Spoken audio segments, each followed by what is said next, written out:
మణిపూర్లో మారణ హోమం వెనకాల ఉన్నది ఒకటే, ఆయుధ మాఫియా, డ్రగ్స్ మాఫియా. పేరుకి గిరిజనులు ముందుంటారు, కానీ వాళ్ళని కూడా ఇన్వాల్వ్ చేస్తారు. ఇప్పుడు నక్సలైట్లు కనుక ఇదివరకు తమ మందు పాత్రలు పెట్టేటప్పుడు, లేకపోతే పోలీసుల నుంచి దాక్కోవడానికి గిరిజనులను ఎట్లా అయితే షెల్టర్గా వాడుకున్నారో, ఇప్పుడు టెర్రరిస్టులు అక్కడ అలా వాడుకుంటున్నారు.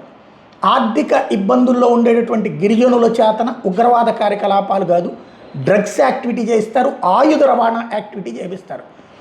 అది పట్టుకున్నప్పుడో లేకపోతే అలాగా వాళ్ళని పట్టుకునేటప్పుడు కాల్పులో జరిగితే అదిగో మీ గిరిజనుల్ని చంపేశారు అంటారు.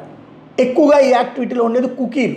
ఎందుకంటే మెయితీలు దాన్ని ఏమంటారు, మైదాన ప్రాంతాలు ఉంటారు, కుకీలు కొండ ప్రాంతాల్లో ఉంటారు.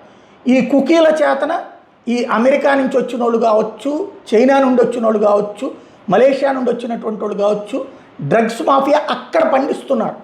అత్యంత కాస్ట్లీయెస్ట్ అండ్ క్వాలిటేటివ్ డ్రగ్స్ అక్కడ పండుతాయట ఆ వాతావరణానికి. ఇక్కడ మనకి సర్వమంగళం అడవులు ఇట్లాంటి చోట ఎర్రచందనం ఎట్లాగో అక్కడ అట్లాంటి.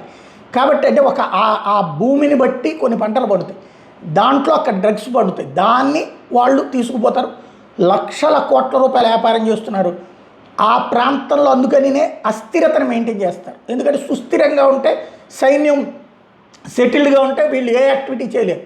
అస్థిరంగా ఉన్నప్పుడు ఆ గిరిజనుల్ని అడ్డుపెట్టి అరాచకం చేయొచ్చు. అది ఇప్పుడు ఆ గ్రూపులే మొన్న సైన్యం మీద దాడికి, అట్లాగే ఇప్పుడు జరుగుతున్న దాడులకు కారణము అన్నటువంటిదే భారత సైన్యం గ్రహించి, అందుకని మొన్న మయన్మార్ వెళ్ళి మరీ దాడి చేసి వచ్చింది. మళ్ళీ ఇప్పుడు జరుగుతున్న యాక్టివిటీస్ వెనకాల ఉన్న ఆ మాఫియా శక్తుల సంగతి తేల్చే పనిలో ఉన్నారు.